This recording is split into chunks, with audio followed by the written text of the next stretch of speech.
Bonjour à tous, bienvenue sur Top Miniature Automobile. Encore une voiture de cinéma aujourd'hui, avec Choupette, Herbie, The Love Bug, la numéro 53, la coccinelle. Dans la version aujourd'hui, Johnny Lightning. Sous un blister, enfin sous une boîte qui est très originale. Typique un petit peu à Johnny Lightning et alors Hot Wheels fait ça aussi maintenant sur ses Monster Truck, mais Johnny Lightning présentait quasiment tous ses modèles dans ces versions de boîtes entièrement transparentes, qui permettent, on va dire, une très très belle vision de la voiture. En plus, la boîte est sympa, avec Disney, The Love Bug, le numéro 53. Enfin, il y a vraiment, on va dire, un joli petit détail. Alors, en dessous, ça s'ouvre. Il suffit de dégrafer. Comme ceci, en faisant attention par contre de ne pas déchirer, de ne pas abîmer le plastique, parce qu'en plus c'est un modèle qui est assez vieux, qui a presque 20 ans.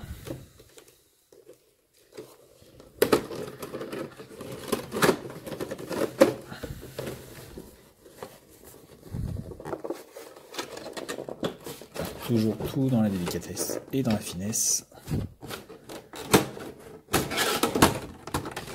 Voilà.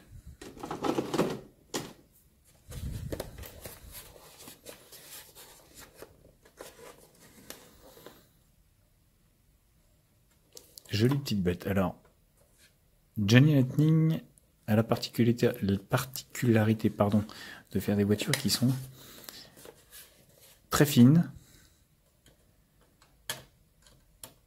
avec un très très bon degré de finition.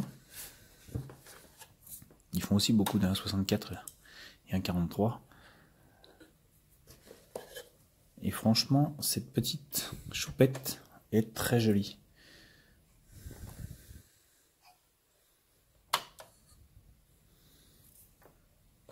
Alors, je vais pas enlever du support parce que... Ah si, je vais peut-être pouvoir. Oui, très joli. C'est parti. Je pensais... C'est quoi qui est tombé? Ah, la roue de secours. Donc on sait que la roue de secours, si on crève, on peut la changer.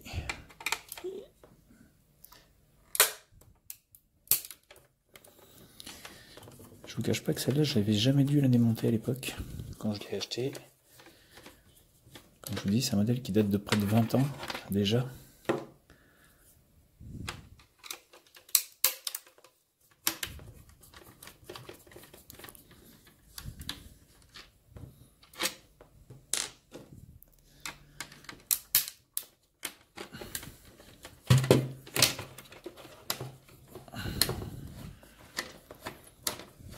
Voilà. Encore 2-3 tours. Voilà.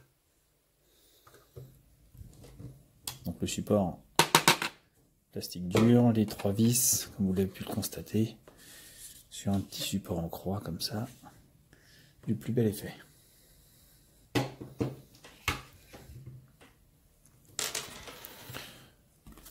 Je n'avais jamais dû la démonter, certainement, j'avais jamais dû la sortir, parce que je me rappelle même pas que ce carton s'enlevait.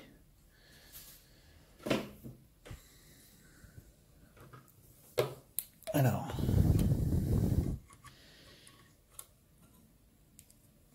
donc la roue de secours s'enlève, comme vous pouvez le voir, donc on va la laisser enlever. On va pas la remettre pour l'instant, puisque de toute manière on va être amené à la manipuler. Et on va commencer par le derrière, par le petit moteur. Ce petit 1200. Très joliment détaillé. Alors c'était pas une voiture qui était très chère à l'époque quand elle était sortie. Je crois qu'elle faisait dans les 37 €. Je crois que si je ne me trompe pas, le prix est encore sur la boîte. Ouais, c'est ça. Bon, ça va être dur à vous. Enfin, 37,50. Voilà, 37,50 pour vous dire. Donc, mais il y a quand même un bon degré de finition. Pour les fans de Volkswagen, ils seront assez contents de l'avoir. De l'avoir et de l'avoir. Donc vous voyez, le moteur est assez bien détaillé, on voit bien l'allumeur, on voit bien le remplissage d'huile, on voit bien le filtre à air avec la durite, les tubes de chauffe qui partent de la boîte à air et qui redescendent en dessous. Très joli petit moteur. Donc les feux arrière rouges typiques, bien sûr, puisque c'est sur un modèle US, avec le gros pare-choc typique aussi du modèle américain, avec les gros renforts. La double sortie d'échappement également est présente. Et quand on ferme, OFP 857, numéro 53, Herbie, pour les fans. Sur le latéral, donc on a une très jolie forme, une très jolie silhouette avec les marchepieds blancs typiques à Volkswagen à l'époque, couleur caisse.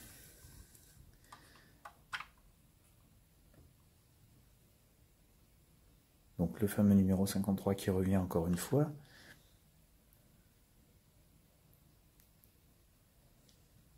Avec ses petites jantes pleines et ses gros enjoliveurs non siglés. Notez-le. Tout le monde sait que c'est une Volkswagen, mais... Donc le petit rétro présent, et l'avantage aussi de Johnny Lightning, c'est qu'ils ont fait des charnières comme sur la vraie coccinelle. Donc ce qui permet d'ouvrir la porte vraiment comme la vraie.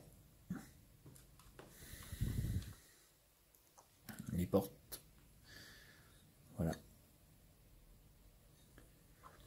Les panneaux de porte, bon, sont en plastique, hein, certes, c'est pas du cuir ni du... Mais vous avez la petite poignée lève-glace et la poignée d'ouverture. Le tableau de bord, c'est juste un fond noir pour le compteur, il n'y a pas de décalque, il n'y a rien. Les trois pédales sont présentes, pédalier inversé. Petit levier de vitesse, frein à main, intérieur blanc. Blanc sur blanc. Bon, il n'y a que la moquette plastique entre guillemets grise, mais sinon c'est du blanc sur blanc. À l'arrière, donc sur la banquette arrière, on voit le cendrier et la petite poignée. Ils ont fait une poignée lève-glace. Bon, je vois pas trop pourquoi, puisque les custodes à l'époque sur Volkswagen, et encore maintenant, ne s'ouvrent toujours pas. Donc je vois pas pourquoi ils ont mis des poignées lève-glace, mais bon. Le tableau de bord donc était simple, avec le gros compteur au milieu, juste derrière le volant.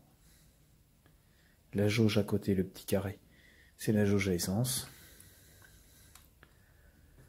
Donc si on va côté conducteur, la fameuse poignée de tableau de bord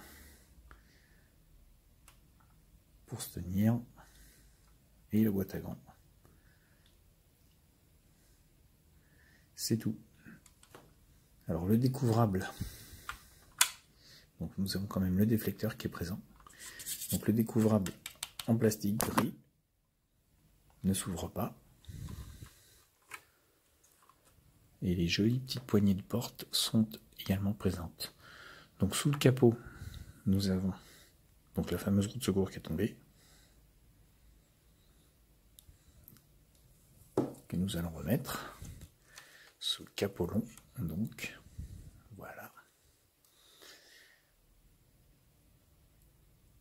avec les deux petites entrées d'air ici sur les côtés, les deux phares allongés, les petits clicos typiques, et ce très joli nez, ce très joli capot. Alors là c'est pareil, hein, si on reprend, l'insigne Volkswagen a disparu, l'insigne de Wolfsburg a disparu également. On ne faisait pas de pub pour Volkswagen à l'époque, même si on savait que c'en était une. Le gros pare-choc américain devant toujours, la fameuse plaque US, et cette jolie petite bouille. Regardez-moi ça. N'est-elle pas mignonne, notre petite choupette?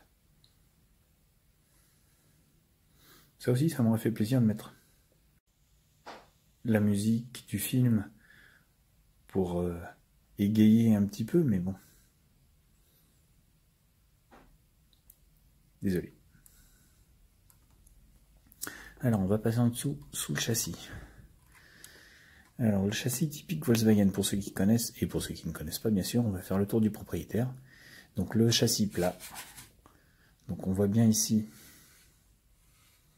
les fixations du châssis. Alors là, normalement, ce sont les marchepieds qui sont là. Le châssis, vraiment, s'arrête là. Là, vous avez le train avant, qui est repris. Pas trop mal détaillé, d'ailleurs.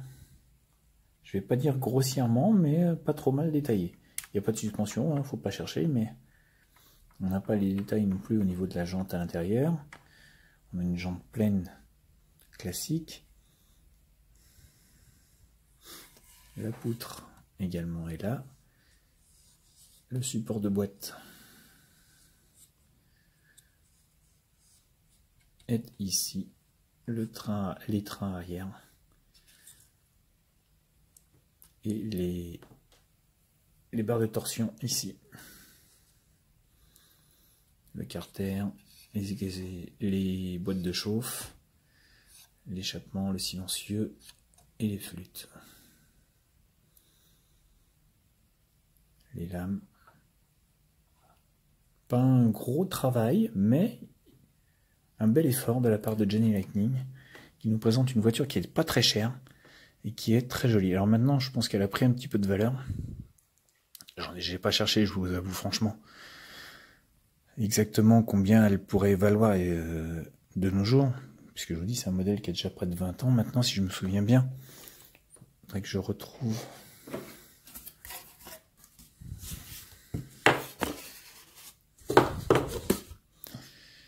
« 2003 », donc 18 ans.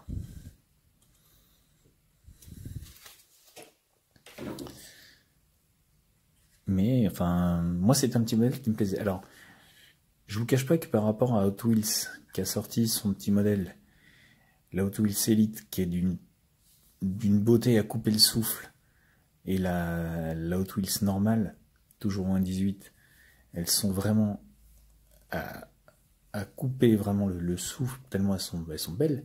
Celle-ci est très jolie aussi. Et honnêtement, vous prenez la Solido, vous prenez celle-ci, la Jenny Lightning, vous prenez la Hot Wheels Elite, elle n'a rien du tout à leur envier.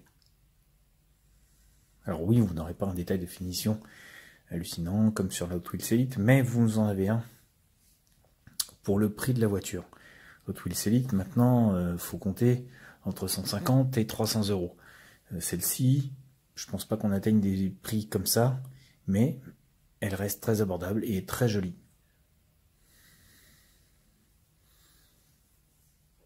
Honnêtement, par rapport à la Solido, celle-ci, la Jenny Lightning, est beaucoup plus belle que la Solido. Je vous montrerai la Solido un de ces jours plutôt, on va dire, le temps de la retrouver.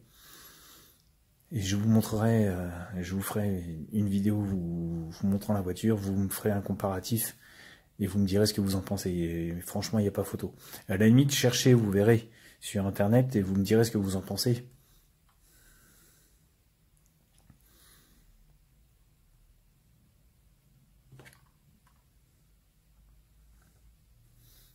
Moi j'adore Jenny Lightning. Déjà c'est une très bonne petite marque. Et bon, j'adore Choupette. Et là je ne suis pas déçu en voyant ce modèle. Quand je l'ai acheté, je n'étais pas déçu déjà à la base. Et j'y suis encore moins, vous voyez, 18 ans après. Ben, je l'adore toujours autant, cette petite voiture. Mais un jour je trouverai la Hot Wheels Elite, je la trouverai quand même. Sur ce les amis, je vous dis à bientôt pour une autre vidéo sur Top Miniature Automobile. Et puis, amusez-vous bien, détaillez la voiture, dites-moi ce que vous en pensez surtout. Allez, au revoir, bonne journée à tous.